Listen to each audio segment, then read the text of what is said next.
podcast, and he's a fucking superstar over here. And we are live. Hi guys. Like how everyone got quiet really quickly. Oh, I've been recording for like the past couple minutes. So. Excellent. Incriminating evidence. You cannot. Those are always the best conversations, anyway. Yeah. So what's up? So that one night when I was drunk, let me tell you the story. Oh wait. Oh shit! Let me go ahead and make sure everybody can hear everything. Are you actually recording and stream? You'll be streaming this and recording it? Yeah, I do it that way because we get fucked over so many times by the copyright claims. I got you. So yeah. All right, just let me know when you're going live. Oh, we're already live. Oh, we're already there. Oh, we go live. See, we don't really plan ahead on this stuff, so we're actually live. So I have no idea what's going on here. So we can tell we're live now, Steve, because your voice just went up about 3 octaves there. Yeah, I didn't know we were at what the hell we were doing. So live chat, let us know if you can hear us, because I'm not even watching the actual feed. I can see the live chat, but what we have is a special event here. The Geek Room is doing a special show on this channel. So he has control, and he's streaming to my channel. God help us all. I have no idea how he does that. It's magic, I guess. But what we wanted to do was to do a little Let's Rip on a particular video called A Universe Out of Nothing by a guy named Eric, who is on a channel called THiNKeasy. Now, I watched this video the other day, and it's been actually some time, and he seems like a decent guy. He seems like a nice guy. Production value was relatively decent, but there was some issues with the content. He is a young Earth creationist. I don't think he really has that much of a background in physics or science. I have contacted him, and he was willing to come on and talk about his claims. Unfortunately, he did have to work tonight, but he said if we can do it tomorrow, that'd be fine. He would come on, but I've been patient. I wanted to do this tonight. And tomorrow we might just have a hangout with him and the Geek Room and Kyle and myself, and kind of let him address some of the criticisms that we're going to be putting forth in his video tonight. So if you guys have not seen this video, the video is in the video description. I always link to them. And how do we have 6 dislikes already? What the hell is wrong with you people? We haven't even started yet. Wait till we're halfway through, then dislike the video. That's how it's supposed to be done, right? That's how it's supposed to be done. So anyways, Geek Room, introduce yourself to the people that don't know who you are yet, because half of this is to get people to go subscribe to your channel. And then we'll introduce Kyle, my partner, Kyle Curtis from the Non Sequitur Show. Go ahead, Geek Room. Brandon, you want to do it, or do you want me to do it? Are we going to play rock, paper, scissors or flip a coin, perhaps? No. Yeah, so I'm Bran, he's Wolf, we're the Geek Room, and usually what we do, if you're not already a subscriber of ours, which shame on you if you're not, but our primary show, I guess the more popular show would be a better way to put it, is Let's Riff YouTube, where basically we're going to be doing what we do here tonight, which is go and find videos that are cringy, odd, strange, flawed, for whatever reason or another, play them and rip them to pieces. We're a bit of a stretch than what you've normally seen here on the Great Debate Community, I'd say by a long shot. A bit.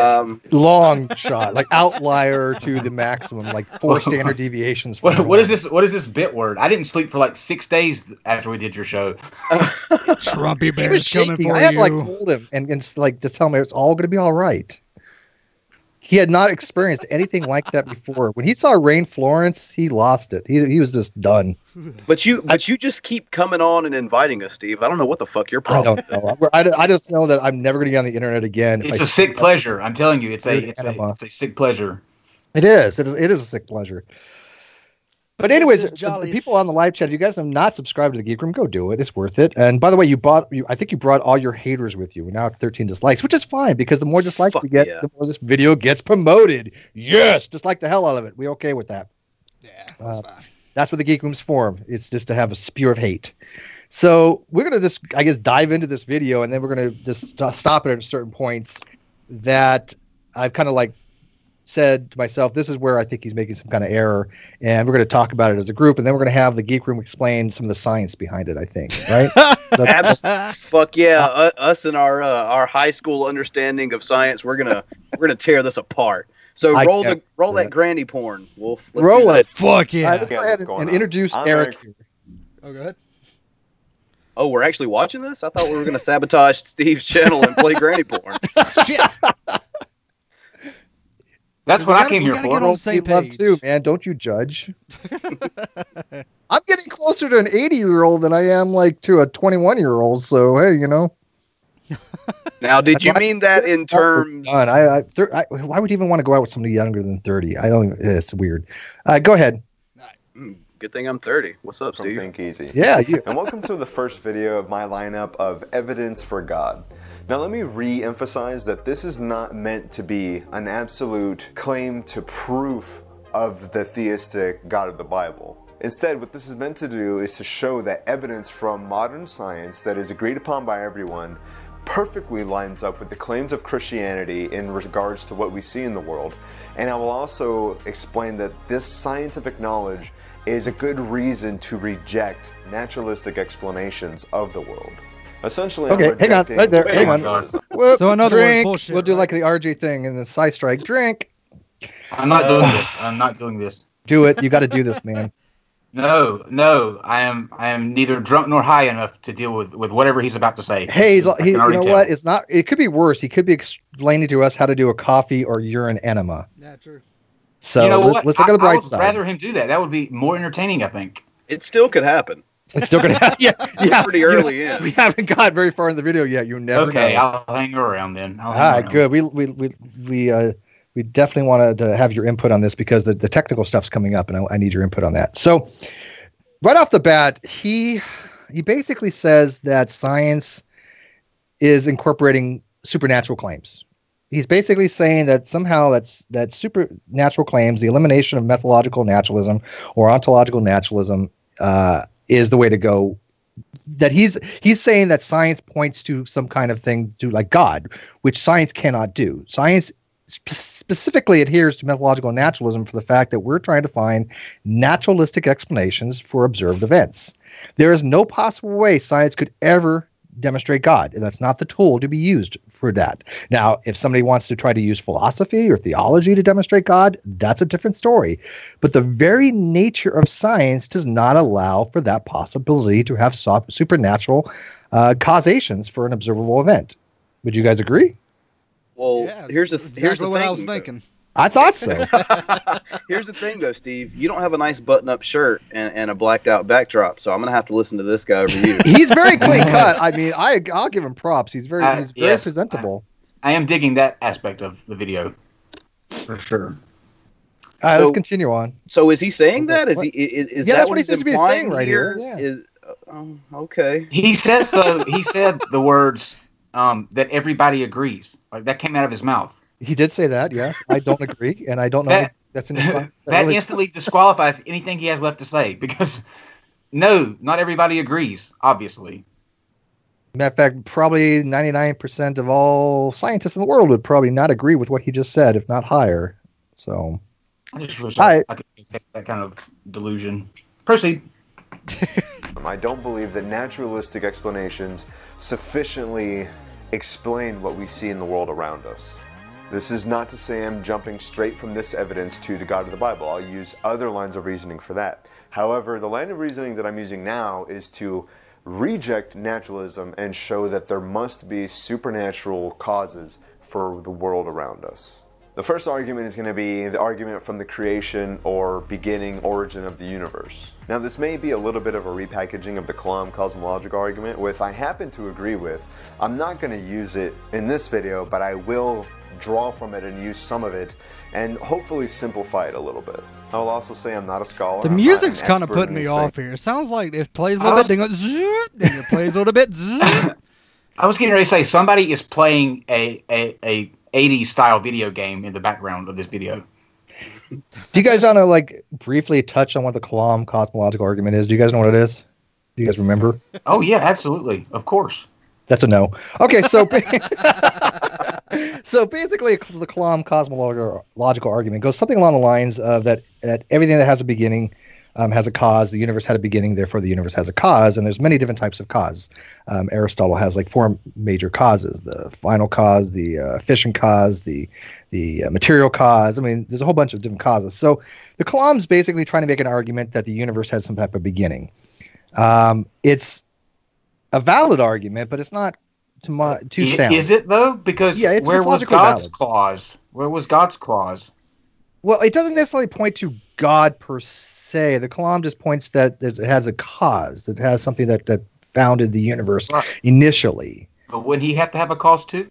Well, that's special pleading to say that God is the prime mover without a cause, or the uncaused cause. I think that's a special pleading argument, but in philosophy, people are like, "Oh, God is the unmoved mover, or the uncaused cause, or whatever the thing they want to put forth." I don't particularly, agree with that, but it is a logical argument. It's just not very sound. So essentially, there's a cause, therefore God. Sure, let's go with that. Okay.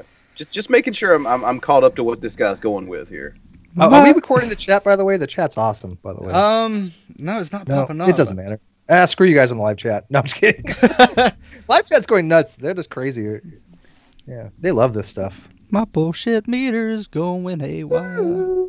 And I don't bullshit meter. Like all the time. I reject naturalism because of God. Like I know it all, because admittedly I don't. I'm still learning, just like many of you watching this video are. So let's hopefully try to reason to do us a favor and stay off YouTube until you learn everything. How about that? Stop watching YouTube videos. Channel. This might give him some subs. I'm okay with that.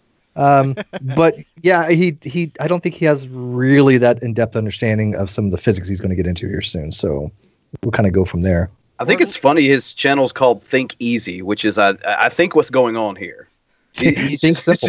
It's very easy thinking. We don't want to think too far outside the box and get all complicated with science and things of that nature. Let's just settle on God done stuff. Yeah. I guess our good advice is stay away from Nephilim Freeze and True Empiricism's channel. I don't know if he watches them, but I'm sure. Well, he might. Like I said, he is a younger creationist, so he's coming from that narrative. Oh God. together and see if we can't come to some sort of conclusion. The first contention I'm going to make is that the universe had a beginning at some point in time and is not eternal. Until about the turn of the 1920s, it was the common claim that the universe was static and eternal and always existing. Well, things started to unravel for that claim when Albert Einstein came up with his theory of general relativity. Essentially, this theory... All right, Brand, go. Yeah, Brand, explain it. Yeah, all right. So the theory of relatives indicates that your cousin is a whore, and that's how dogs have dogs. And but yeah, you know what? I actually want to bring this up because I'll throw this out your direction, Steve. As far as the universe being static, what kind of enlightenment can you give me on that? Because as far as I'm concerned, I really have never looked too far into that, and it looks to me as if, as far as my understanding, we don't really have a fantastic answer to the question of even if it did have a beginning. Yeah, well, the way they kind of look at it right now is that the universe having a beginning per se is that a time equals zero, right? So there was that portion of period of time that we can't go back further than that, Planck time. Right after that, the universe was very hot, very dense state, very energetic. It's called Planck scale energy. It's something that we can never probably ever get to. I mean, we've never even come close to the level of energy required for Planck scales. But to say that it's eternal means a lot of different things. It depends on what you mean by eternal or not eternal. There has been some speculation that a universe existed prior to ours where time actually ran backwards. Like in our universe, entropy is actually increasing. The second law of thermodynamics states that the net sum of all entropic forces must increase in the universe. Well, that would be just the opposite in this universe prior to that. So time arrow kind of went backwards. There was a universe that was going from, instead of going from order to disorder, it was going from disorder to order. And that was about 10 to the negative 43 seconds. Very, very long time ago. So when he's saying that the universe is eternal, it really kind of means what he means by that. There is still a lot of speculation of what they mean by if the universe is going to actually be something that goes back and kind of like crunches on itself, called the Big Crunch, whether we have an open universe or closed universe. Now, we will get into some point in here where they start talking about the flatness, and the flatness actually has to deal with what the universe actually is as far as the amount of total energy in the universe. So we're going to kind of hold off on that for a second. But that just gives you an idea what he's saying is that he thinks that the universe must have had a beginning. And in science, that's not necessarily the case. That's more of a philosophical argument than a scientific argument. So basically, what you're saying is he doesn't plunking know what he's talking about. He can just plonk off. At least you say plonk right. Yeah. I kind of figured what you were, to sum up, basically 6,000 years ago. That sound about right? Well, yeah, obviously that the younger creationist thinks that the universe started 6,000 years ago. The problem with that, well, one of many problems. Yeah, like I said, the problem with that. Yeah, it's not just one. It's so many. I could spend days on just the cosmological issues. But the fact that we can see 13.8 billion light years away, there's no possible way whatsoever that the universe can be less than that. It's not possible because in order for that to happen, the value of C would have to change. And if that changes, then you have a whole slew of other problems. The electric magnetic constants change, the fine structure constant change. Basically, atoms could never form. You never have fusion. You never have stars. We're all dead. Minor problem. Right. Basically, we should just go ahead and accept this, though, since there is no more separation of church and state, right? We're going to get into that tonight. I'm glad you brought that up, Kyle. You didn't get the memo before we started this. We will talk about that tonight. Okay. So live chat. I'm just making sure. That's why. Okay. God yeah. damn it. Oh, gee, man. Man. You silly goose.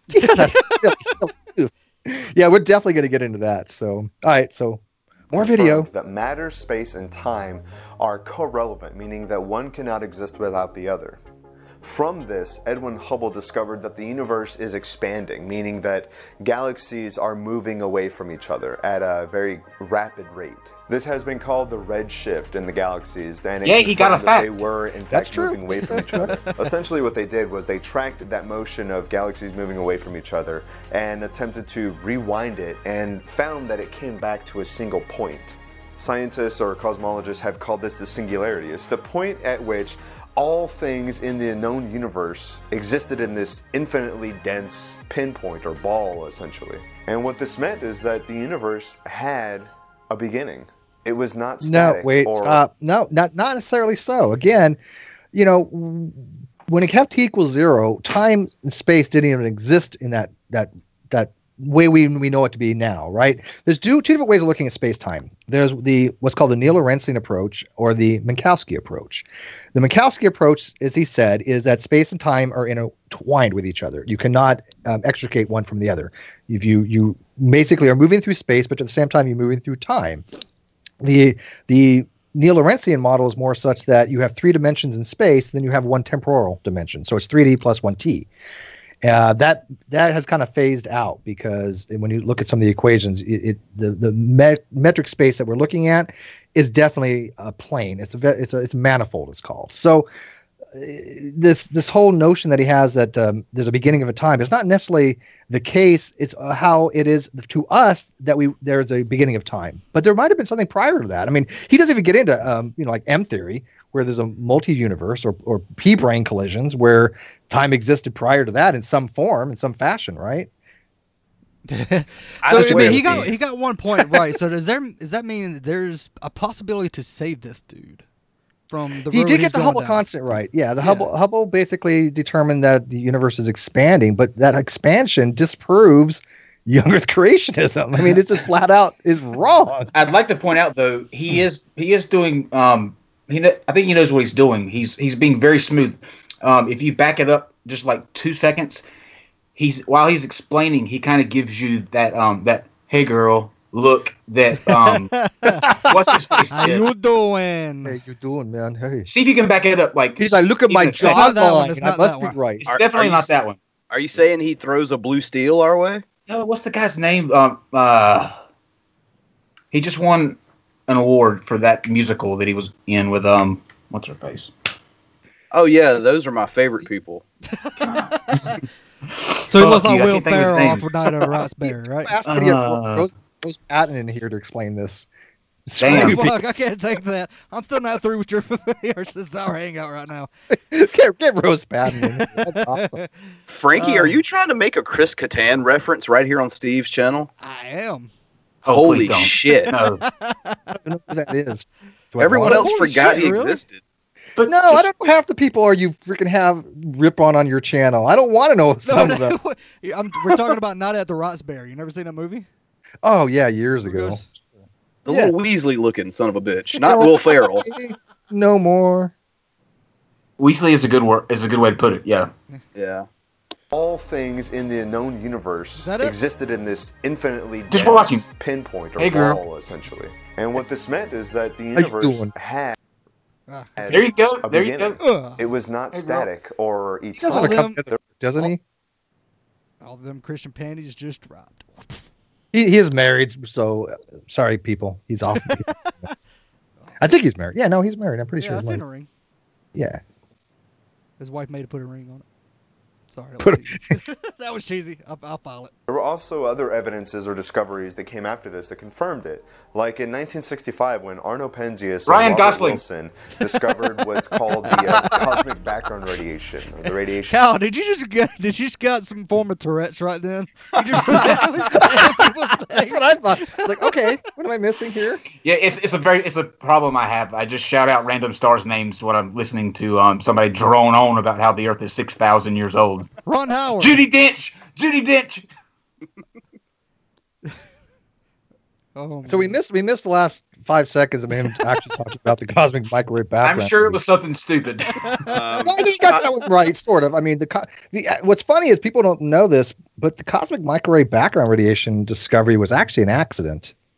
Now, they had predicted it, don't get me wrong. They knew that there had to be this microwave background radiation, but it was actually discovered accidentally because they just found noise in the antenna, and then they cleaned it all out, and they thought it was pigeon droppings or something, and then they Ewan McGregor. My bad. It's contagious, guys. Scarlett Johansson. I win. Now, what do you guys tell me what the cosmic microwave background radiation actually is? No, I'm kind of like distracted by the Ron Howard guy. That's the guy on the right or the left on my screen, I guess. Yeah. Look, that is Ron Howard, like chromated out to the nth degree. Sorry, my bad, guys. I didn't know my microwave was making that noise. Okay, real quick, the cosmic microwave background radiation is the residual afterglow of when the universe initially existed back, what's called the recombination period. Prior to that, the universe was so hot that the protons and electrons couldn't combine to form hydrogen. There's no ability to form atoms. So these photons were all bouncing around. They couldn't actually go anywhere. They were like stuck in this opaque universe. When it started cooling off and the atoms be able to start being formed, all those photons that were stuck in there flashed out. And that flash, that the cosmic microwave background radiation is the afterglow of that flash. How cool is that? Gary Busey. My residual afterglow comes in the form of a cigarette once I bust a couple of them. This is why we don't mix the Geek Room and science. You guys have wondered why we don't do it before. This is the reason. I'm so way too sober for this. Okay. We hear that a lot. Yeah. Brett Keane. God damn it. All right, end the stream. End the stream. Somebody said my name. You have to do it 3 times. Don't tell me. I'll mess into a bowl of mac and cheese, and he will appear. I think he blocked me like on Facebook. He blocked me all over the place. Yeah. You've been blocked everywhere under the firmament. The only person that blocks more than he does is Steve Shives. Oh yeah, dude. I'm blocked by Steve Shives, and I've never even visited his Twitter, with the exception to see if I was blocked. Just because I'm on the show with you guys, Steve Shives is now actually blocking me now, and I have never even looked up Steve Shives. Yeah, we have a club called Blocked by Steve Shives. We're all members. I want to see if I'm a member while we play this video. I guarantee you are. Yeah, I guarantee it. Yeah. Asked him if he wanted to go to the Mystic Mike convention, but. The Magic Mike convention. What yeah, the fuck are you I'm down for that. I'm down for that. Kevin Nash. Kyle be your date.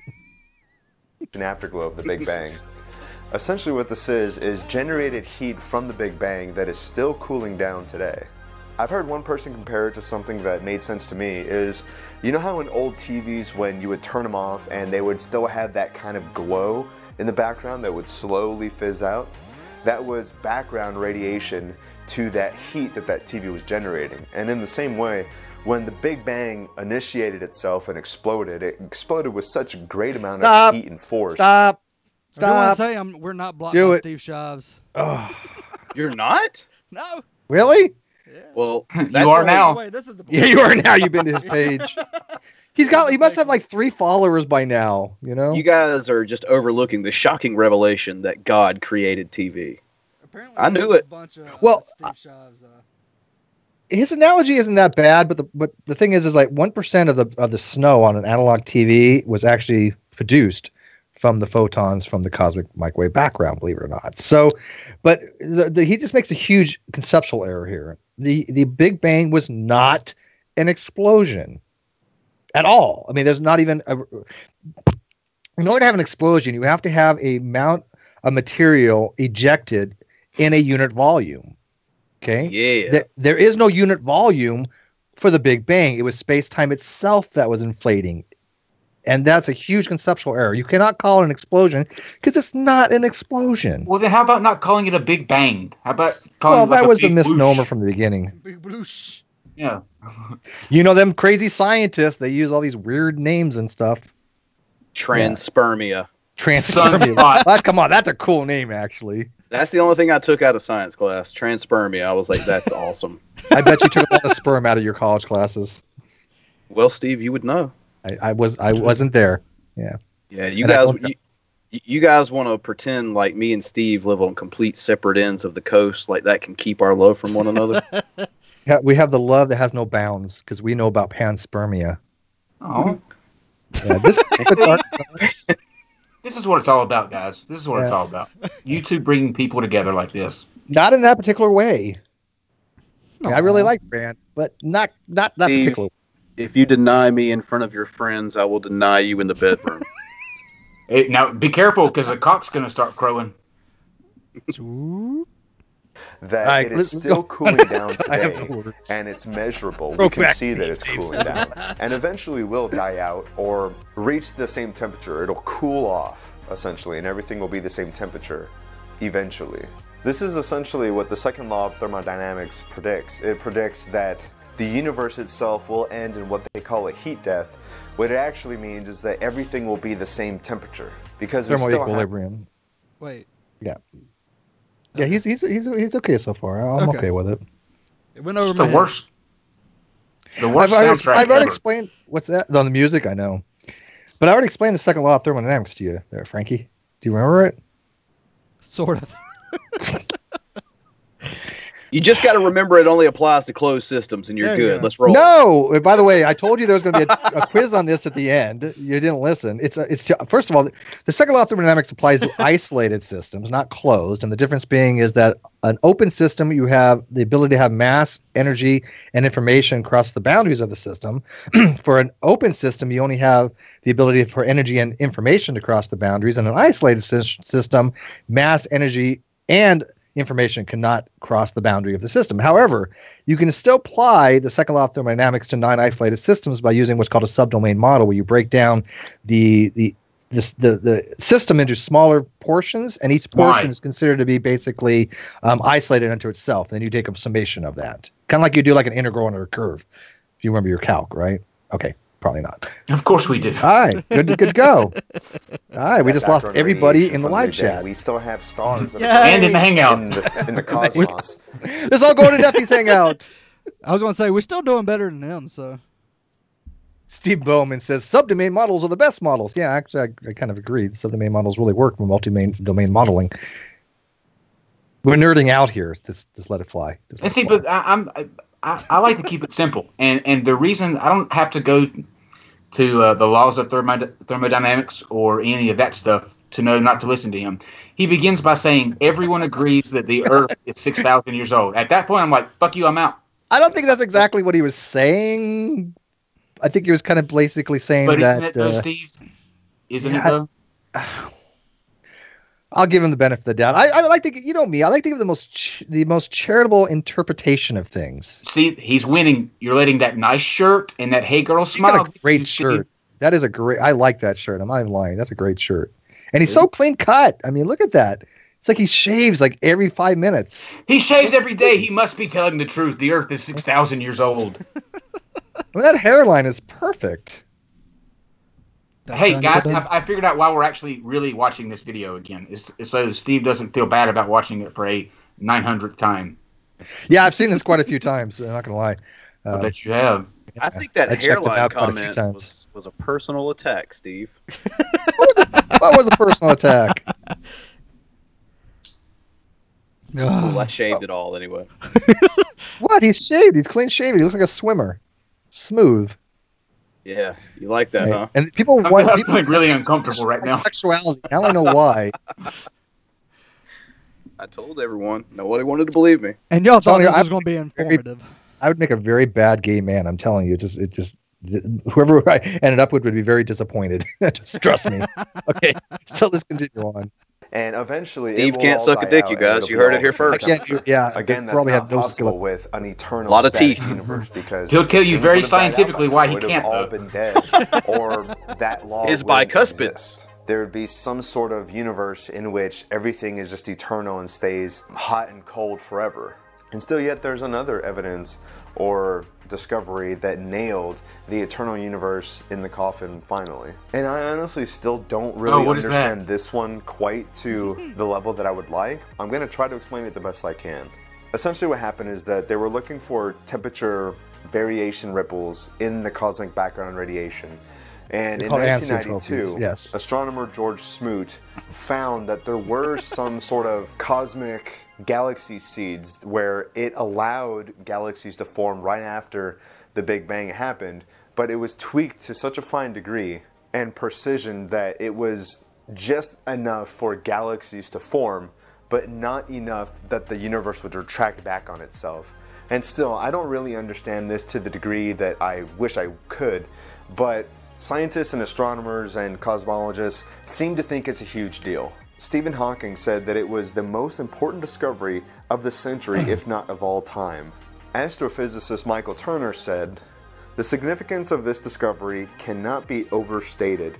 They have found the holy grail of cosmology." And still, so full of hang on. Okay, so I think what do you guys know what he was referring to? Because I watched this a few times, and I think they refer to, because it gets into Neil deGrasse Tyson here, about the flatness, right? And they discovered that the universe, the local geometry is flat, which I'll wait to explain that once we get into the other portion of it. But the reason why that is so important, and something that I think he misses here, is that because the universe is flat, the universe can actually be created out of a quantum vacuum. Literally something from nothing, but I think he has a misunderstanding what they mean by that, because the way a scientist looks at nothing, it's as a vacuum energy. There's still something there. There's quantum fluctuations there because of Heisenberg's quantity uncertainty principle, right? There's some quantum uncertainty there. So that is not the same thing as philosophical nothing, where you have ex nihilo, right? Where there's literally nothing. We don't even know if that's even possible. Wait a minute. Are you saying that there's two different definitions for nothing? Yes. Get the fuck out of here. Most words have two different. Most words are polysemous. They have multiple definitions. No, they don't. Nothing is nothing. Nothing is nothing. Wait a minute. Go back to you talking about Breaking Bad. I caught the Heisenberg part. Is there anything else to that? Yeah, we'll get into more about the flatness issue, the flatness problem, because basically the flatness problem was that in the initial portion of the inflation period, if there was any degree where the amount of energy didn't balance, where you had a positive mass energy and a negative gravitational energy in Einstein's equations, his field equations, then that net something over zero or under zero would be exponentially bigger as time progressed. And so in our modern epoch, the universe would either be extremely dense or it just wouldn't be self-supporting like it is. Stars wouldn't even form. So the fine-tuning argument is actually something related to this. And this is actually a legit thing. This is not like the fine-tuning argument for God. The fine-tuning is that the constant that back then was such that we would have a total net energy today. So there's something to be said about that. And that was a major discovery. And that hasn't been very long ago that we've actually determined that the local geometry of the universe is flat to something to the degree of something like 6 sigma. It's a huge thing in science that they've discovered. So took the words right out of my mouth there, Steve. The live chat's just bored off their ass right now. They're like, we want to see Rain Florence. Fuck you all. No, I want to see this dude and Rain Florence do a video together. Collaboration. The internet cannot handle that. It'd be like I think it can. Division by Zero. I think it can handle it. About it. If you're religious, it's like looking at God. He also called these galaxy seeds of sorts, or temperature variation ripples, machining marks from the creation of the universe and the fingerprints of the maker. I'm going to put a link in the description where you can see pictures of what I'm talking about. And honestly, even after making this video, I'm probably going to go do some more research myself. All this to say, this is... Hey! I wonder if you There we go! Yeah, That's a smart thing he said. I think right there that what he's talking about is what's called anisotropies of the cosmic microwave background radiation. The temperature of the CMB is has a slight variance, right? It should be around 2.7 degrees Kelvin, which is what we expected to find for the temperature. But there is some fluctuations where it could be like 2.725, 2.726, well, actually it's less than that. It's a very small amount of variance that we see in that 2.73 or 2.725 Kelvin. And those variances, those small amounts of differences, that's what he's talking about. That's what he's saying about the machining of the universe, because those anisotropies were not actually initially thought to exist per se, but the Wilkinson microwave the Wilkinson microwave anisotropy probe discovered that small amount of degree of variance, and there is explanations for it. It's just that probably the initial conditions of the universe were such that it wasn't completely homogeneous. That's probably the explanation for it, if I had to, throw it out there. I noticed you got all choked up talking about per se's. I did, I was looking at that jawline he has. I got all choked up. Hold on before you start the video. I'm having to put everything Steve just said through Google Translate, so let me catch up. RSC is like 7 sigma or die, please. 6 sigma is impressive, man. In fact, in order to find a particle, you only have to show 5 sigma, right? 5 sigma, so that's pretty good. And why does Kevin get a special degree system? What? That's Kelvin, not Kevin. Calvin? Kelvin. Kelvin. Gotcha. Lord Kelvin. I understood that, and you said another word earlier that kind of sounded familiar. But go ahead. Yeah, Kelvin's based on absolute zero. So I mean, you have like Celsius or Fahrenheit. Well, Kelvin starts at the lowest degree possible, at 273.15 minus, right? And that's zero on Kelvin. So why? Because it's just a scale. It's a temperature scale. It's based on actual kinetic energy. And so it's easier to actually use than Celsius and Fahrenheit in some applications. So why doesn't everybody just use that? Well, scientists do use Kelvin. That's why the cosmic microwave background radiation is 2.73 Kelvin, because it means it's 2.73 degrees above absolute zero. Okay, so why doesn't just everybody use that? Why do we have 3 different temperatures? Kyle, go to school. No, I mean seriously. Why do we have 3 different ways of measuring? Oh, there's more than that. There's Rankine. There's a lot of different temperatures. Rankine. Okay, don't get me started on Rankine. Wow, honey, take a coat. It's 7 Rankines outside. It's 7 Rankine. It's raining mac and cheese. Why are we doing this again? I don't know. Well, G-Man did make a very, very good video. Yeah, well, we'll definitely get to G-Man here eventually. One day. Saying that the universe had a beginning, this is virtually agreed upon by everyone. And if you believe that the universe is eternal and did not have a point of origin, you have the burden of proof here. My second point of contention is that something cannot come from nothing. Guys, this is so simple, and I don't understand. Oh, there we go. You know what, Frankie? I want you to take this one. Even you can explain this one. What's the problem with that? Oh, even you. Little condescending. I didn't. Wow. Holy. Wow. Oh, fuck me. Frankie's never going to talk to me again. No, I didn't mean it like that, Frankie. But I mean, seriously, can you kind of help me out there with why this whole something for nothing thing? Fuck. Try to use big words now. Polysyllabic words if possible. I say, Steve, you totally missed talking shit to the guy who thought that Kelvin was Kevin. Yeah, that's true. Sure, throwing in with the Kyle. Yeah, Kevin. What the hell's Kevin's scale? Kelvin Klein. I don't know. I mean, to the degree, to what degree did you get left home alone? That's what that scale was. I mean, I know we don't cover a lot of younger creation. I'm still doing my studies, but I mean, even though I know that it's the whole that's a whole bullshit argument.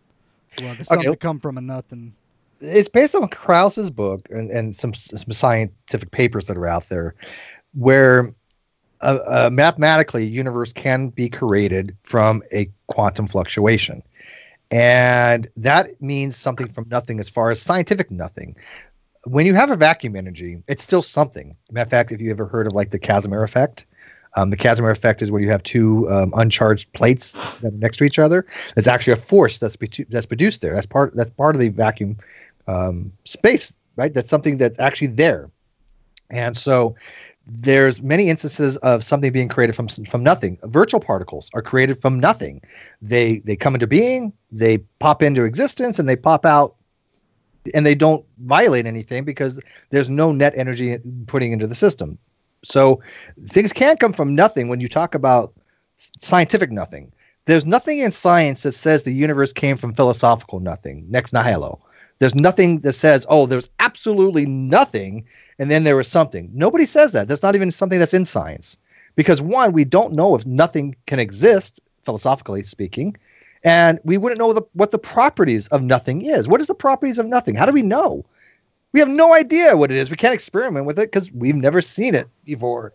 Does it kind of make sense there? I mean, how do you know the properties of something if you don't even know if it's possible? Okay, I got you. Yeah. I mean, I could always get Nephilim Free to come over and explain this better if you need fuck it. that. You want me to go to sleep? I didn't bring my rain gear, so let's not do that. Oh, shit. And that Lawrence Krauss has some sort of whack theory that everything can come from nothing. And other people are going, no, it's not a whack compared theory. to the genius argument that the Earth is 6,000 years old. Yeah, really, right? No, it's a mathematical paper. There's a proof. I mean, there's something in mathematics called a proof, and a proof means that it's mathematically sound. It's valid, so it's an argument mathematically. And there is a actual paper that shows mathematically the universe can be created from a quantum fluctuation. That's what he means by nothing. It's not no theory. It's a mathematical proof that exists. But I love how the individual that thinks that a deity brought forth the earth and everything else in 6 days and made Adam out of dust and his wife Eve out of his rib. But it's too far to think that particles in the universe can somehow make planets. Yeah, well, I think the young earth creationist argument is basically, hey, look, we at least believe it's faith that man was created from the dust of the earth and woman from a rib, and the science position is just as much as faith, and that's just a false equivocation. Basically, what he's saying is our crazy is less crazy than your crazy. No, I think their crazy is much worse. Yeah, I'm sorry. Young earth creationism is right above flat earth, and that separation between them is pretty marginal. Well, we already learned from Rose Patton that lie isn't believe, so you can't believe. You know what I learned from Rose? I learned from Rose yesterday that mixing yellow and green make blue. Who's this Rose? Who's this Rose? Yeah. Oh, fuck. She thinks that mixing yellow and green make blue. I don't know. Maybe she failed kindergarten. Who is Rose? Rose Patton. Who's that? She is a flat earther who has never met. She's never met a conspiracy theory that she didn't like. Oh, it's a female Vaughn. Yeah, that sounds stable. Oh my God, Rose and Vaughn having kids. Wow, think of that. Shut the stream down. Shut the stream down. Shut it down right now. That's nightmare fuel. Fuck that. I'm not doing this anymore. Now I gotta admit, I have an affinity toward Rose and Vaughn. I have no issue with them as far as them. Basically, I get along with them. I think they're batshit crazy, but I do get along with them. So, but. Yeah, but that doesn't mean we want them to have children together. No, I don't want them to procreate. Definitely not. That's not going down here, man. Why is the live chat so freaking fixated on panspermia? You got them on sperm, and they just can't get past that for some reason. It happens. All right, I'll give them something else to talk about. Lunar bukkake. All right, discuss. You say that, but I will get Neffy. He's having a stream right now. That sounds like a great band name. Sounds like a great band name, Lunar Bukkake. Now, Lunar Bukkake. That's metal as fuck, man. All right. Try to get through this video on this, and I'll link it in the description. But at the end of it, I honestly felt dumber because you're saying something that has never been seen, never proven, never. Get the fuck out of here! This guy's I don't want to be mean to him. And a negatively curved universe has God. positive energy. The universe is neither spherical shape, the shape of a ball. That would be positive curvature, having net negative universe. energy. Wait a minute! Stop the video! Stop the video! Stop the video! Flat universer. Brand. Flat, yeah, Brand, I am a flat universer. Brand, listen to me. You are not going to believe this. Oh God. Lunar Bukkake is a thing. Oh yeah, that's Neffy's deal. You haven't heard of that? Are you shitting me? No, I thought you were making a joke. Well, it is a joke, but listen, I typed in Lunar Bukkake and was like mildly almost getting excited about what I might find on the other end. And then it came up as a young Earth creationist argument. Right. Lunar Bukkake is I give up. I'm fucking out of here. Look, I told you I couldn't handle this shit. How have you not blood pressure? What planet do you live on, Kyle? One where I don't have to understand what Lunar Bukkake is. One where I don't have to watch a lady that sticks cucumbers and piss and a banana in her asshole on YouTube. That's the Geek Room's channel. And more importantly, a universe where there is not a fucking Trumpy bear. Oh, no. There is a Trumpy bear in every universe. Which, by the way, we are saving up. That's a part of our goals on Patreon is to get a Trumpy bear. We will make him a permanent part of the show. Go to their Patreon and support them because they need to get a Trumpy bear because they're going to have a Trumpy bear on every show. How could you beat that? No other show out there has a Trumpy bear. None. You guys are way too okay with there being an actual thing called Lunar Bukkake. Oh, dude, come on. We've been at this for years. You think that surprises us? We know what Lunar Bukkake is. I've actually had conversations with Neffy on explaining to him why the physics behind it is just ridiculous. Are you shitting me? Say that sentence one more time out loud and listen to it. I know. In fact, I had conversations with Neffy. I know. I explained the physics of Lunar Bukkake. Yeah. I believe it's time to take a step back and really do some inflection. We need to really seriously evaluate our position in life right now. Oh no, I'm pretty happy with it. I love it. Okay, so let's continue on. The entire universe possesses zero net total energy. If the shape of the universe were anything else, positively curved or negatively curved, it would not have zero energy. It would have negative energy or positive energy. We have zero net total energy. Yay! Now you wonder, is that good or bad? Actually, there's a silver lining to this. Curved. What it means is that you can create the entire universe out of nothing. Out of nothing. Out of nothing. Out of nothing. Wait. Pause. Because. Okay. Wait. Okay. Notice he's focusing on the word nothing here, not understanding when Neil deGrasse Tyson, who is a PhD in astrophysics, when he's talking about nothing, he's talking about vacuum energy. He's talking about quantum instabilities in the vacuum space. He's not talking about ex nihilo, where there's basically literally absolute nothing in a philosophical sense. There's an equivocation issue there. Out of nothing. The flatness, what he's talking about, the omega is when you have omega equals zero. What he's saying is basically that mass is considered to be what's called concentrated energy or condensed energy. And the amount of energy and mass as it's distributed over space-time is equal to the curvature, the negative curvature of space. So the amount of total positive energy in the universe for mass is equal exactly to the amount of curvature, which is negative in space. So the total net sum of the universal energy is zero. That's what he's referring to. So it has nothing to do with coming out of like philosophically this emptiness. It has to do with coming out of space, the quantum uncertainties in space-time. Okay, does that make sense? Sort of, kind of. Yeah. Just go with it. Why do we do this? I don't know. I need to go back to the Geek Room. We're just going to talk about rain Florences and enemas. Nothing has now we're talking. net energy associated with it. And like I said, I'm not a scientist, I'm not a cosmologist or a physicist or anything like that. So but I have confidence in the fact that other scientists don't agree with this. Essentially what Lawrence Krauss is doing is he's redefining the word nothing. Empty space he's not. Is not Stop. nothing. Wait, the you cosmic just vacuum damn, is Eric. not nothing. Oh, I like this guy at first, but now he's just pissing me off. No, I'm just kidding. He's a nice guy. He actually is. Listen, nobody's redefining anything. This is what it means to have nothing in science. This is what it's always been. This is nothing new. Krauss is not coming up with anything. Oh, like, definitions. Yeah, definitional arguments, right? Let's get into definitional arguments. No, let's don't. Can we please not? We'll spend five more hours doing just the definition of no, nothing. I cannot. No. That's like Steve's triggering point right there. I'm so triggered right now. But you see how he's not understanding that word nothing, and so he's thinking that when Krauss or Tyson are talking about nothing, he's thinking emptiness, complete and utter void, and that's not what it means. So.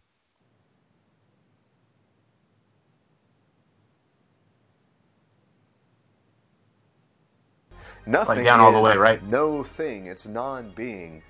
That's always been the definition. So simply by redefining the word nothing to actually mean something, that's equivocation. You're using the word which is inappropriate to what we're talking about. You still have to... Okay, see, this is exactly why nothing should just always mean one thing. Came from. Equivocation means when you use the same word differently in a single argument. That's equivocation. Words have multiple meanings, Eric. You know what, Steve? I'm starting to think this guy's kind of full of shit. Yeah, a little bit. Yep. Which is actually You're kidding, Rand. If I were to use the cosmological argument, the next point would be that everything that began to exist has a cause. And that's a reality. What I need to explain and what the materialist, naturalist needs to explain is where did the entire universe just come from? Okay, wait. Because he just said that he wants the naturalist to explain where the universe came from. Well, again, there's a scientific mathematical proof out there that explains how the universe can come from vacuum space. It came from Amazon. Everybody knows that. Yeah. And by the way, he thinks that something has to have a beginning or a cause. And if you don't subscribe to the principle of sufficient reason, that's not necessarily the case. And in quantum mechanics, it's simply not true. There are instances of things that happen without a cause. For example, spontaneous fission happens without a cause. Weak nuclear decay modes happen without a cause. There's no information in that system prior to those events occurring. So therefore, they are literally events without a cause. That's the Copenhagen interpretation. That's pretty prevalent in a non-hidden variable model.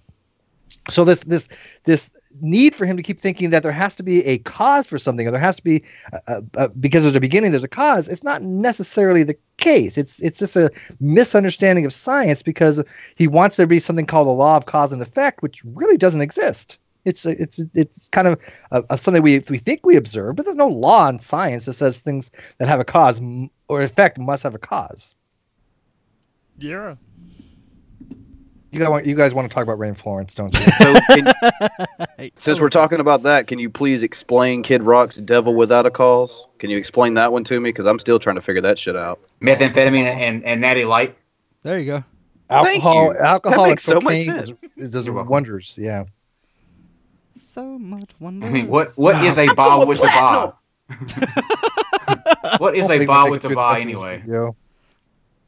A ba with a ba is to the bang diggy diggy dee, said the boogie, said up, jump the boogie. And you know what? That right there makes way more sense than Lunar Bukkake, I'll tell you that. We're gonna have a special hangout just on Lunar Bukkake for you, Kyle. Oh, can we get Neffy? It's not gonna be as sciencey as you think it's gonna be. We gotta get Neffy on it. I'm unfriending all of you guys when we leave this hangout. Nothing should shock you at this point anymore. I don't know why I walk into this every single time, but I thought the last time it couldn't get any worse. I said I saw a teddy bear get dressed up like a hydrogenated Cheeto.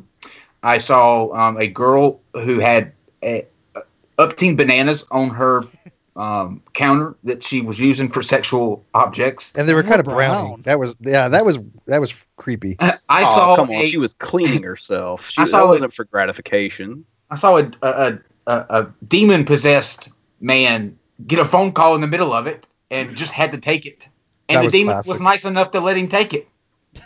Didn't tell him to keep his damn demons.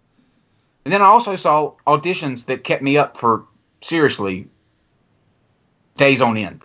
Like those auditions, you will never get over ever. Did you see the new one? Yes. The divorce one. There's a special place in hell for that man. I know that. I know that for a fact. That are not in line with Krauss's view of nothing still believe that the universe came from the Big Bang at the singularity, and it was just this infinitely dense either dot or ball or even collapsed into nothing, but still it somehow came from nothing. That's a philosophical mind bender. I don't truly understand. Because it's not philosophical. Here's Stephen nothing. Hawking's video on his view of the Big Bang. At the very beginning, the Big Bang actually happened in total darkness because light didn't exist yet. Because God hadn't said, "Let there be light" yet. Some kind of cosmic night vision.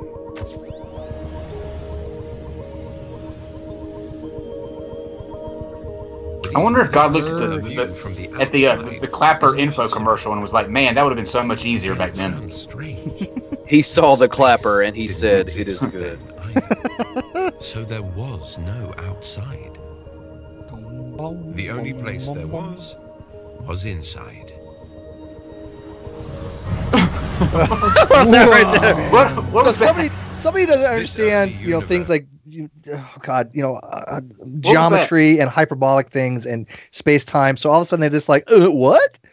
These are not complicated. These are not simple things. These are actually complicated formulas. When you're dealing with matrices and matrix tensor equations, it's not easy stuff. These, the Riemann manifolds and all this other shit that we all, kind of learned back when. Well, some of us did. It's complicated. It's complicated. And so you can't just put it into a video saying, "Oh, look, I don't understand it. Therefore, the universe is 6,000 years old." It doesn't work that way. Did anyone else see the flash of the picture on there? What's that? Did anyone else see a picture? Yeah, that was hilarious. Yeah, the guy going, "Huh?" Yeah, that's what I'm saying. That just because you don't understand something doesn't mean that all of science is wrong. Gob's like, it's just easier to read one book, the Bible. Yeah, in a way, I think that that's what they kind of do. They think that if they put forth the narrative that, oh, look, the Bible must be true under all conditions and all situations and all of science must be wrong, then yeah, they don't actually have to go learn about the hard stuff, right? Yeah, but no one reads through all that part where it's like, so and so begot so and so and shit. So they're lying about that too. They didn't read that either. Yeah. Dave's like E equals MC. No, it's Dave. It's E equals MC squared. By the way, squared. You can't forget that squared. That's not even the full equation. If the full equation is actually E equals. Please don't. Please don't. No, I'm gonna do it because I know it. E squared equals P squared C squared plus M squared sub naught C to the fourth. Yeah, that's it. And then what happens is you divide both. You take the square root of both sides, and that MC remains. You get MC's squared, and the PC, which is the P squared, C squared goes away because that has to do with momentum, and you don't need to do anything about that. So whatever. Hammer time. Hammer time. Dun, dun, dun, dun, dun, dun, dun. We got about 5 minutes. Can we power through it, or what we can do? Power bottom this, man. You know about power bombs, don't you? Did you say power bottom through it? The fuck? All right. No, wait a minute, Steve. You don't get to not answer that question. I know about a lot of things. Doesn't mean I'm experienced with it. That's not an answer to the question, Steve. I believe it was. Sorry, yes. Did you or did you not say power bottoming? I just said that. Did I not just say that? I said that. Yes. So there you go, guys. Steve's a power bottom. All right, let's go on with the video. I'm power top, baby. No, okay, go ahead. Was a very strange thing indeed.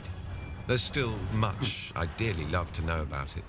But it's going to be great with a hangout with this guy tomorrow because we're going to be like, this is actually what we discussed during your video. Oh, after he watched power bottoming. A very tiny, ultra hot He's gonna watch this and he'll be like, "See, I was right."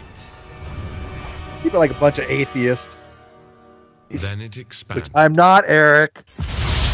Holy shit. Not unless you want me to be. Tremendous flash of radiation. Is he recording this on his phone? Universe simply inflated into existence. Yeah, if you look to the side here in a minute, you'll like see the TV or the computer he's recording it on. Why does the guy keep Like, talking? that picture of the guy going, huh? So In that basically, he video, doesn't you understand see this inflation. dense, Hang on one second. swirling Pause it. He doesn't understand inflation. Inflation is actually a very complicated thing dealing with the scalar field, and because he hears these things and goes, "Oh, what? How is that universe going to do that?" It's like to him, it can't be true, right? But inflationary theory is a very legit mathematical construct of the early portion of the universe. I mean, it actually, we have evidence for it. There's literally actual evidence that the universe had a very rapid expansion, which is called the inflationary period. Here, Eric, take it from one guy who gets confused a good bit to another. If you see something and it confuses you, don't just say, Bible. Yeah. Go and Google it. Google it, yeah. Google it, yeah. Research We all know it. Google food, right? Yeah, it's that'd be my advice. Besides staying away from, G-Man and Nephilim Freeze and Trent Pearson videos. So No, don't stay away from them. Go to see exactly what you shouldn't be looking into. I hope G-Man watches when we get to his part. Actually, guys, I hate to remind you, but there won't be any chance to go and refute anything now because, as I said earlier, there is no more separation between church and state. Fact. I tried to explain it to him prior to him making that video. I said, "Gee, don't go on air and say that the separation of church and state is no longer there because you're going to make a fool out of yourself." And did he listen to me? No. You called him G? I call him G. We're on a first name basis. What up, G? He calls me Big S. Steve, you are dropping so many subliminally gay hints. This entire hangout, it's. I said Big S, not huge S. I'm actually writing them down. Hold on. Kyle, do you want to call me? You can call me Big S. Yes. I will not be calling you Big S, Steve. I can't call you Big K. I'm sorry. No, Big K sounds like It's like the name of a drug, doesn't it? It sounds like a brand of Kellogg's cereal that they. Or that too. Yeah. They don't What do you have for breakfast this morning? I had a big bowl of Big K. Well, there's another reference right there. Or ketamine, whatever. These Geek Room things sober. You guys know that, right? Okay. Moving on. Are we going on with the video, or are we moving on to Yeah, the we next one? gotta power through this. Let's finish it so we can talk. G. Let's power bottom through it, you guys. And my question is, Wait a minute, I thought he was done. I thought we and that finished thing like couldn't have been eternal either, because that violates never both done. the first and second They're law of never done. thermodynamics. Energy or matter cannot be created nor destroyed. Oh God! and it Stop will quoting also laws of eventually physics you don't equalize. understand, So Eric. how did this infinite Frankie, hit that scrub button, man. Save humanity. Officers. What? I didn't even I get feel like this I need to before. drop some acid. Now, why'd you Back bring up the and law of film it inertia? and put it in. What the fuck? Oh, I was like, I think the universe came from that cat's butthole. I don't That's even my know new theory. How that even has to do with the rest of his video? I don't even know where he's going with that. the Big Bang Theory happened here. Dude's just got pussy throwing itself at him. Look at him. I don't know what he's trying to all that is in get at. existence out of nothing is absolutely unscientific because it violates already current scientific laws. No, it It can doesn't. also not Oh, be observed, okay, wait. and it is- Let me. Oh, God damn, dude. Okay. Press play, Frankie. He thinks that he has somehow refuted actual science by having a very piss poor understanding of these things. That's what I don't get about young Earth creationists. I mean, how do they think that their very basic understanding of things like Newtonian physics or the laws of motion have somehow that no scientist in the world didn't stop and go, maybe we have a problem here. I mean, come on. I don't even understand how they could actually make a video trying to convince people that very simple understandings of the things take precedence over people that have gone to school to get their frickin' PhD in this stuff. I don't understand it. Let's not forget, he continuously says that he doesn't know and that he has to continue researching, but we're supposed to take his word for it over said people. Right? Look, he already provided the evidence. Didn't you see it? It was the dumb guy on there that's doing the what the fuck face. That was his evidence. That's all you need. Exactly. Radix, that was a I tell you what, 6-year-old yeah, me. That's evidence. Radix08 in the chat has the greatest solution for these videos. This is a nice middle ground, I think, for those of us who don't like the big words and long formulas, and those who do. Next time we do this, we will make a bingo card, and we will play a drinking game along with. I will be dead by the end of the video. Alcohol poisoning. Thank you, Radix. That was an amazing. Radix is trying to kill me. He wants my channel or something. No, he's trying to save me. That's what. Meow. I think he wants to see if you'll drink too much and become his power bottom. Some people pull that out. Oh, okay. Wait. That something can come from nothing, but. Kitty. Oh, I'm just kidding. No. I was waiting for some profound thing from Kyle, but that didn't transpire. Okay. Why that happens. One theory that I've heard is that the very attempt to view these particles can disturb them in such a way to make them appear to do that. If those subatomic particles have a mass lower Bring back the cat. The photon of light used to yeah, okay, why? It can cause them to do that. Why are we not moving on to the next video? We have talked about lunar bukkake, power bottoming, and math equations that no one on this popped out of nothing. Because I told him I would give him a chance to respond to this video tomorrow. So what's he going to respond to? This is why I don't think lunar bukkake is a right thing. He's not advocating lunar bukkake. He's not Nephilim free. All right, one thing, you Eric, don't know that. Less hair gel, more science books. That'll help you. I would say that I don't know why we're watching it, because even clearly his own cat was like, "Fuck this, I'm out of here." His cat's like, "I'm done. I'm done with this." So now he's talking about how observation changes things. Ever happened. All that to say, we must reject a naturalistic explanation of the universe coming into existence out of nothing. Because we must reject a naturalistic explanation. Wow. And it also violates already current. Well, that cat came out of nowhere when you did that jump scene. All this to say, it does not necessarily prove God, but it does line up pretty cleanly with what God claims about the universe in the Bible. And he's being really careful to say that. Like, oh no, I'm not saying it's God, but here in this cutscene earlier, I'm gonna straight up spell it out for you. The day up until the 1920s was that it was always eternal. Atheists and naturalists always claim that Christians are the ones using the God of the gaps, and that those gaps eventually get filled by science, and there's no longer a need for God. However, this also go to Rain Florence. You'll see what she puts in her gaps. The only way that this video would be watchable is if you turn the volume down on his video and you played a Ryan Gosling movie in the background. Well, I told you that he made a lot of mistakes in this video. That's why I was like, okay, he seems like a nice guy, and he was very cordial in emails. I mean, I gotta admit, he was very nice, and he said that he would come on and talk about it. So I mean, I don't want to discourage him, because that's what we do in the Great Debate community. We talk to people, and so if he's willing to come in and talk about why he believes this stuff, then I'm happy about that. I want him to, right? I don't want to get too discouraged by the fact we're just ripping his video to shreds because he doesn't seem to have a basic understanding of the sciences involved. I don't think you have to worry about discouraging him through an email. I think he's going to hear the words lunar bukkake. I'd be done with it. And urine enema. That is pretty discouraging, I must say. That's why I don't watch your channel anymore, Geek Room. No, I'm just kidding. Ah, fuck. You just come on it. Oh, that's phrasing. Be careful. That was intentional. Oh. The double entendre, if you will, sir. I feel like he's flirting with me now. We're taking that as a review, as a 5-star review there.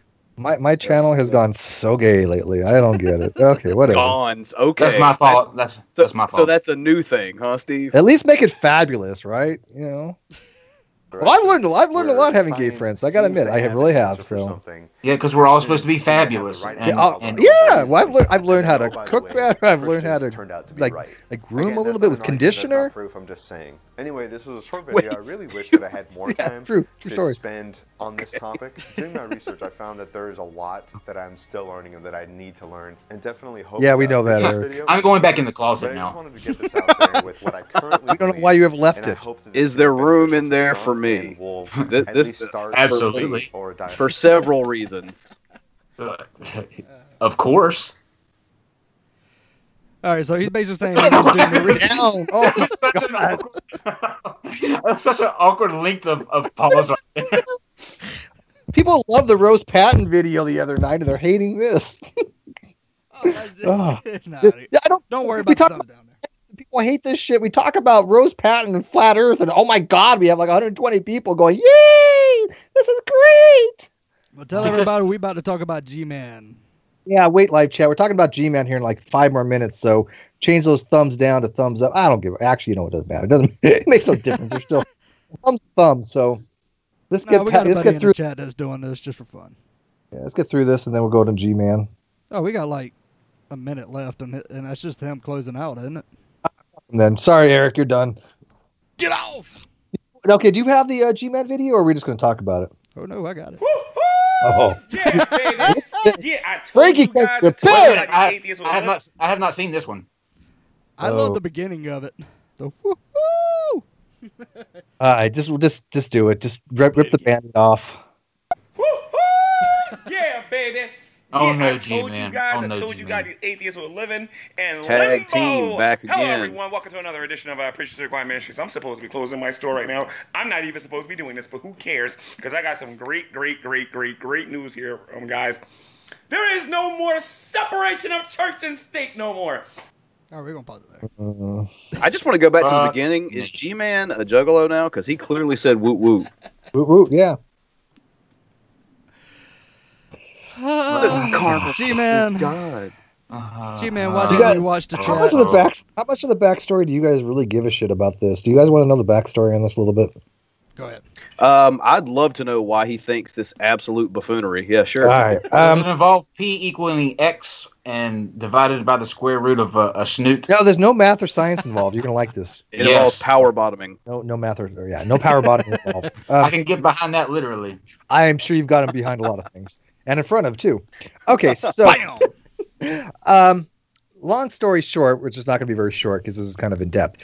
And I told you that I wasn't going to make a video on this, and I'm not making a specific video on it. But since he actually went on air to talk about this, I have no choice at this point but to make fun of it because this is comedy gold. He had messaged me and he said, "You have to watch this video, Steve. There's no more separation of church and state." I said, "Gee, no. Whatever you're watching, you've got it wrong. I'm just telling you straight out. No, it's in the news." I'm like, I read the news every morning. I think I would have heard such a thing. Trump has overrode the separation of church and state. Well, Trump doesn't have the empowerment to do that. Long story short, he saw a video that was dated back to May, where during the campaign trail, Trump had been talking about trying to change the Johnson Act such that in the tax code for 503c3s, they could actually advocate for a particular candidate from the pulpit, something that is not allowed right now, where you lose your tax status. There's no law prohibiting it, as Hawkeye Champ clarified the other day in my post, because I didn't want I didn't want people to think there's some law against them doing that, but they would lose their tax exempt status. So he wanted to somehow get rid of that. Now, the first repeal that he had for that was in the bill, but that bill, the final draft, had that portion taken out. So even what he's talking about, even his supposed repeal of the Johnson Act, was not in the final Republican bill. So he's so wrong on so many different levels that I was like, gee, don't go on air and talk about this because you're just going to make a fool of yourself. So what does he do? He does the totally opposite. I mean, not only is he wrong, but he's like 9 months behind being wrong on top of that. Yeah. How do you go from Johnson Amendment to no more separation of church and state, though? Like, because there was a video that somebody did trying to say that because now these pastors can advocate for a particular candidate, which they can't without losing their status now, but he's thinking that somehow is a breach now of that separation of church and state. Now, here's my argument to G and any theist out there. Can you guys explain to me why a theist would want a removal of separation of church and state?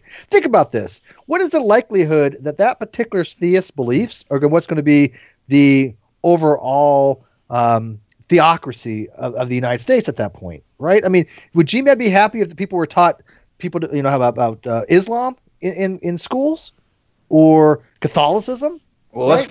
let's first not say G-Man and other theists, because I do not know of one other individual who thinks that there's no more separation of church and state. Has he since come and said he was wrong or whatever? No. G-Man ain't gonna do that.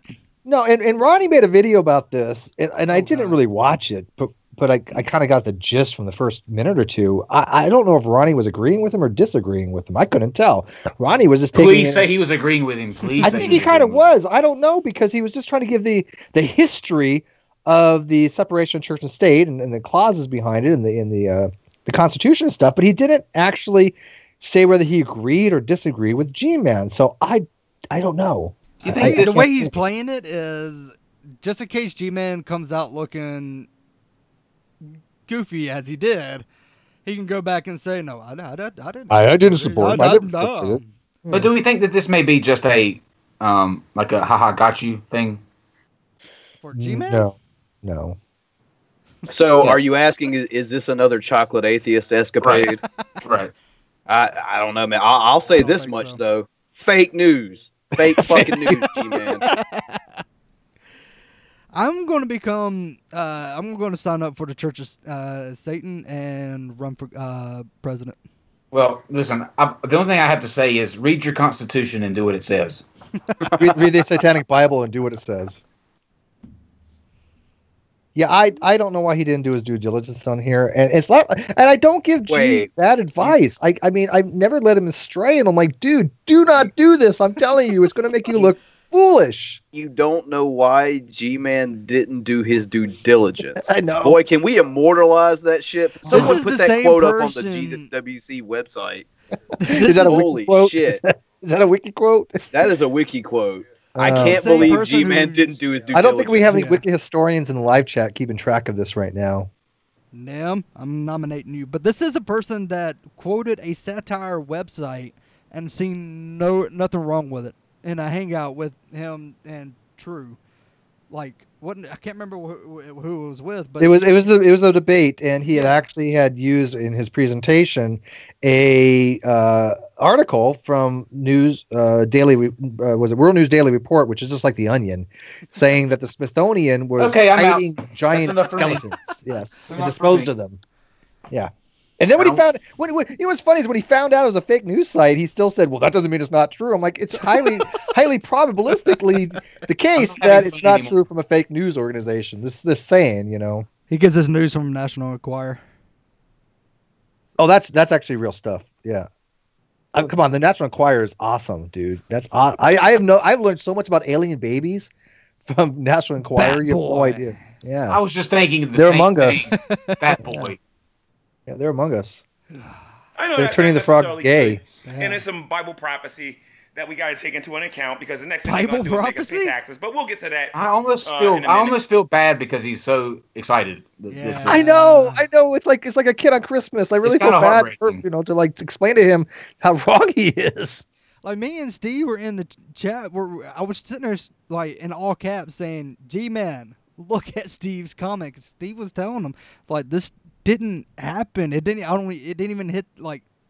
It didn't go through. The final bill didn't even have it in there. Yeah, and he wouldn't do it. All he did is like, "You atheists ought to be happy." Oh man, we're like, what the fuck are we mad about? Are you guys saying that G-Man is guilty of premature celebration? Premature celebration. He seems so happy though. I really don't want to take this away from him. I do. You're a bastard. Although I will say, he did have a couple killer lines in that rap that he just released. Oh God, I haven't watched it yet. You haven't? No. Let's go on a private Patreon. There's one line in there that's really good. The Bust the Dragnot line is really good. Oh shit. But there is no more separation of church and state. What these atheists are I like this, G-Man. Yeah, right. Put your head in the fucking freezer back there, dude. And over and over and over again. And now Donald Trump has basically destroyed the Johnson law that prevented us from being able to talk about the politics and endorsing candidates. Oh my God, the things I'm going to do this week. Oh Lord. But you want to know what, guys? Lord. Oh Lord. With the Johnson law out of Black effect, people there's no can't telling cover what because G-Man Bible might prophecy do. and The Johnson bad law. news later. But I didn't know it was a law. The I thought it was an Johnson law. amendment. There's no law saying that a person cannot endorse a specific candidate from the pulpit. There's no law against it. It was an amendment that had to do with the U.S. tax code for 501c3, which are a nonprofit organization. That's what it was dealt with. Don't Had nothing to do with being a law. Started on Johnson's. Oh, this. He still haven't found little Jimmy yet. If anybody calls that. Oh, G. I don't know what to do with you, G man. This is like genuine happiness, though. That's what's. Yeah. This is the happiest I've ever seen him. That's why I feel so bad for doing this. a certain agnostic here on the internet that you better go on That'd be YouTube me. and tell me about the people I get on here. That was Which me, is by the take my way. advice, I'm the certain just agnostic something on the to internet. And I told him, read it and weep. There is no more separation of church and state. I told one of the customers, they were cracking up. They was like, yes. That's customer You guys you still- told Oh. other Oh, people. God. You guys still feel bad Oh about this? man, why? Why is Can you imagine being his customer going, okay, we have a very special employee here we're dealing with? Oh my God, the live chat just can't handle this. They're like, go back to the other video. Fits him up with Rose. Oh God. Oh, Jesus Christ. Next thing you know, we'll be able to pray in school again, and we'll be able to glorify Jesus in school. Yes, man. Praise the Lord. Hallelujah. So I'm going to What give do you you mean guys by that? That's what you have the, 1 minute of silence for? No, there's never been anything where you said you can't pray in school. Yeah. You can't be forced to pray in school. That's what the moment of silence is for. Is for, you sit there. If you want to pray, you pray for it. Yeah, Or you I'm just not want to against sit there. moments of silences because it's for self-reflection. I have no issue. You just can't say, well, it's prayer time. That's crossing the boundaries. I try to go back to sleep. I wish Yeah, that was like G-Man a minute would of take nap couple time of for me. I'm moments of cool. silence. Yeah. Link to this in the description of this video, or when I get home, I'll play the video where Donald Trump actually said, "There's no more separation of church and state." Atheist- Wait a minute. Find that video. Vacation, please. Please tell me somebody has Googled for that, right? Oh, I know the video he's referring to. That's not what Trump said No. at all. Look at the Cosby face. Look at his eyes. He's like, yeah, dudes, look at this. Atheist be damned. Look in the refrigerator behind you for some pudding. God. Oh, God. Yes. What? What is that? There is no more separation. That's G-Man's happy place. Secular society, atheism growing. Wake up, guys! Seriously, all right. I told you we're even awake. before the man of sin is We're revealed, so woke. this country was actually going to have to get more religious before he comes on the scene. Maybe not necessarily to God, but the country has to become more religious. It's like Now when you're gonna someone see reads their atheism lottery and ticket one number wrong and they think they won. I get so excited. I won the lottery. No. No. Fuck. Well, I got to ask Dave Dallafor in the live chat. I told him that this hangout tonight, this particular show, was going to be epic. So I got to get his impression. Did we meet his standard on that? Because I mean, we can't make this shit up. G-Man thinking that separation of church and state is over. Can't make that level of derp up. So I want to get some feedback from the live chat, which is going crazy right now. I hope we didn't meet their levels, because if Lunar Bukkake and false senses that the separation of church and state is legitimate, or those are standards, I guess. I don't think anybody in the live chat's going to agree with G on this. I just don't. No one did in his live chat. We were all trying to tell him. I think I you know was trying what's to tell funny? him I'm going to Church of Satan, but Dude, I will give props to Antonio. Even Antonio was trying to tell him no G. Shit. Antonio Fletcher, All who people. gets nothing right, got this right. And that's where you know you fucked up.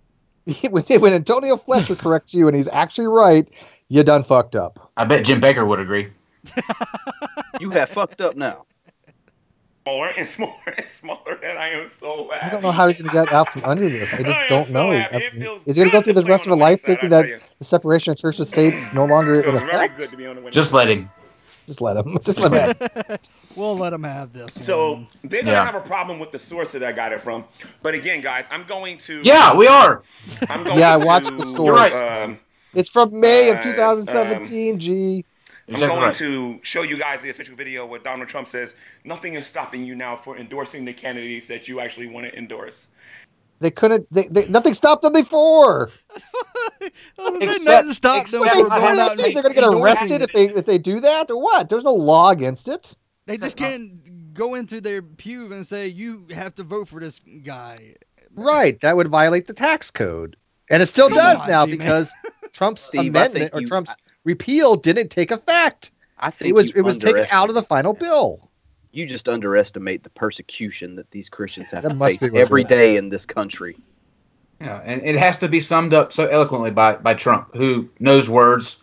He knows all the best words. He knows words. He knows words. Yeah, he knows like 6. But he just throws them together in different variations in order to form a sentence. I know. Well, Speaking this of is- which, G-Man's coming off like a stable genius tonight, isn't he? Very stable genius. Bigly. He's like really smart.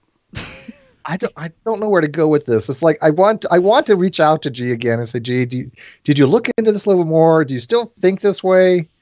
But Please take down the videos, man. Please. You know what? If he deletes this video, I'll actually be happy. I'll be like, Yeah. I'm okay with that. You know Y'all what? are so he is going to double down. I know he's Yeah. gonna double. Yeah, he's gonna watch this and be like, well, he won't say "fuck you, atheist." He'll be like, "Darn you, atheist!"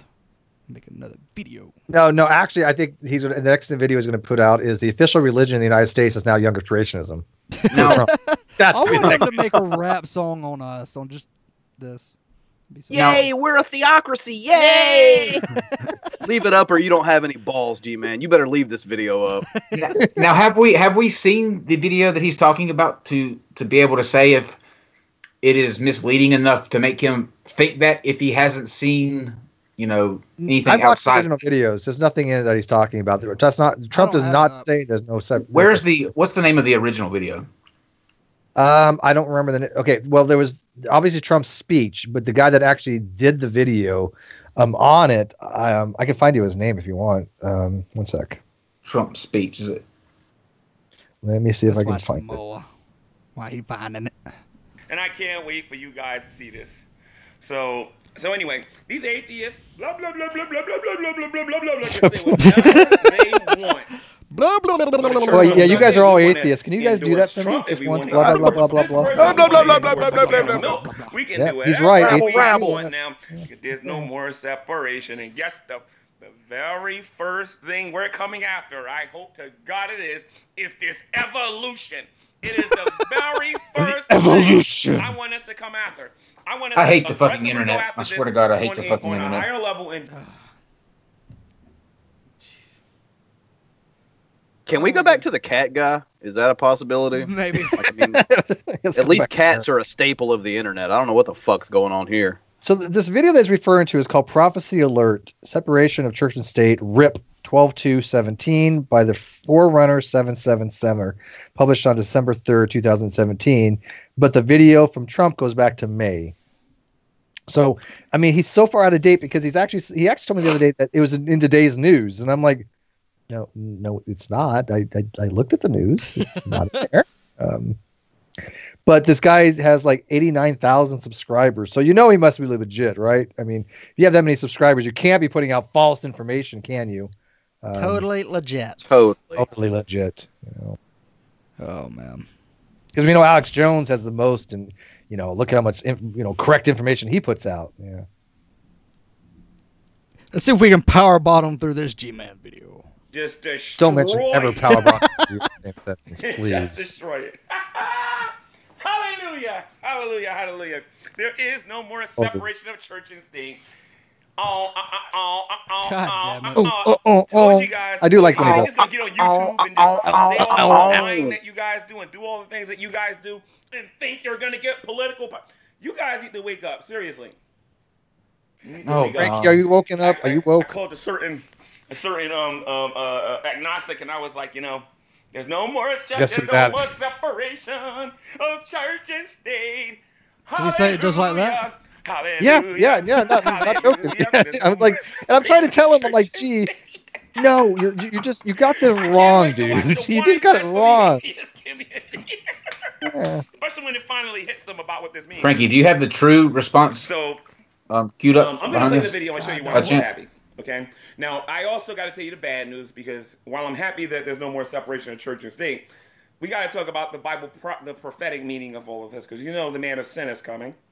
Okay. This world is sold out for Satan, and they're just making it possible for religion to heavily influence the decision of what goes on here in our society. There's Luciferian stuff and whatnot. So, there's so much in that one sentence right there. You want to unpack that a little bit? No, I don't.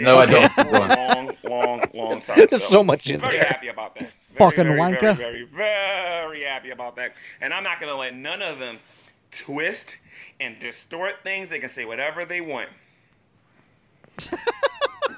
Okay. I'm pretty sure he's the one guilty of twisting and distorting what's been said, but I think that's a stopping point. I think so too. But I want to pose this question. You all sounded at least somewhat solemn having to burst his bubble. Do you all feel the same way now? I feel bad. I mean, he's so happy about this. It's like I feel like we're like shitting on his Christmas. We took Christ out of Christmas, damn it. I didn't have a heart to tell him, but I was told him anyways. Dude, you're just wrong on this. There's no such thing as the removal of separation of church and state. And besides, Trump does not have the power to do that. He doesn't have the executive power to stop that. And so, it's a fundamental misunderstanding of how the government works. I've always said that, yes, I feel bad for bursting his bubble. I can say that because I've always been the type of person that I think, for me, there's either two types of Christians, right? You have the Christians who I think at their core know that what they're touting to believe is false, and yet they still have that air about them, like what you do is wrong and you're condemnable and blah, blah, blah. And then there are the Christians who hardcore genuinely believe that is the way that it is. And I don't have a problem with people believing, however they want to believe. And I think he's one of those people that genuinely believes that book is 100%. Oh, he does. He's legit. Yeah, he's straight up legit. However, there's absolutely no excuse for thinking that the separation of church and state happened, and it didn't make the news anywhere except for a channel 9 months ago. You would think, right? Hashtag shit on G-Man's Christmas. Let's get it trending. Hashtag shit on G-Man's Christmas. Let's get it trending. Now you just make me feel bad. So here's the breakdown, by the way. We've got about 55 people watching with 24 likes and 26 dislikes. So it's split down the middle. Thank you, Robbie. Yeah. Probably because math was involved in here somewhere. We got visited from the ghost of Geek Room's past tonight, by the way. That I can go ahead and confirm that. That was all Robbie's socks in here with the downvotes. But thanks for the views, bud. Thanks, Robbie Socks. Yeah. I don't mind the cooler name. Get a cooler name. How many socks does he have? I don't know. At last count, 26. Well, that's what I've got. 26 downvotes. Well, there you fucking go. Yeah. We miss you, Robbie. We thumbs down because Steve is gay. Okay. I don't know. Why do I read these fucking comments in the live chat while I do this? Because you're a power bottom. Damn. What do you guys have coming up on the Geek Room? We got, which I got to confirm it with them. We have on Saturday. We have Negs from Negative Nation coming back onto the show. The last couple times it was just fucking riot. Fuck. What do we have? We actually have our Patreon private show coming up on the 31st with Rain Florence. Yeah. That's not a bad idea. She does private shows. I'm telling you, make that happen, dude.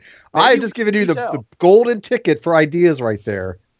You contact her right now, and you get her to do that private show. Do you want me to email her for you guys? Yes. I would be happy to do that. Yeah, we got clout now.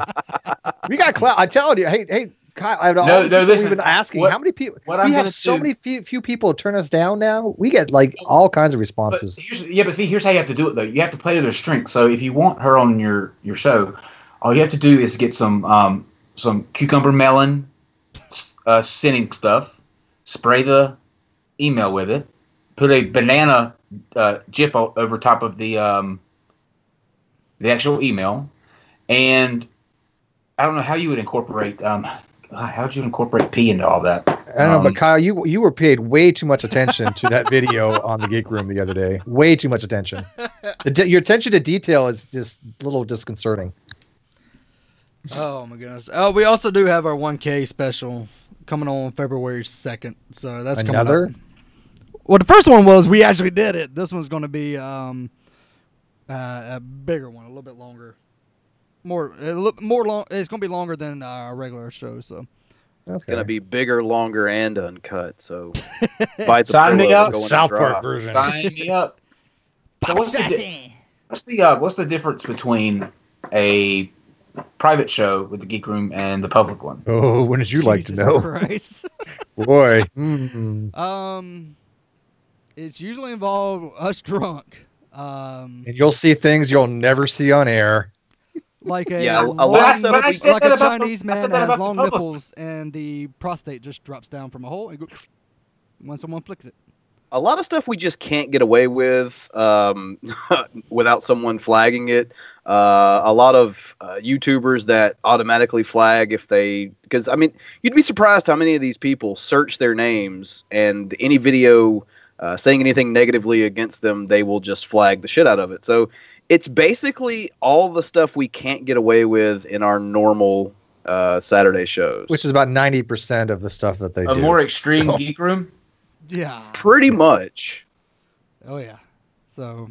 And we're quite inebriated, so there's that. I think our first time we had moonshine. No, our first time we had like really nasty liquor. I had cotton candy vodka. Ooh, yeah. That didn't even sound right. It wasn't. Yeah. We're gonna scientist Mel is actually going to be doing something similar. She has something called Spirits and Science or Spirit Science or it's like that. That's gonna be fun. Where we're gonna be talking about science and drinking whatever alcohol she wants us to drink. And everybody's gonna be drinking the same stuff at the same pace, and we're just gonna get fucked up first. What could go wrong? I think the second time we had some moonshine. That was fun. And that's where I would never recover, I don't think. Yeah, I'm never doing the Geek Room again sober. I'll tell you that right now.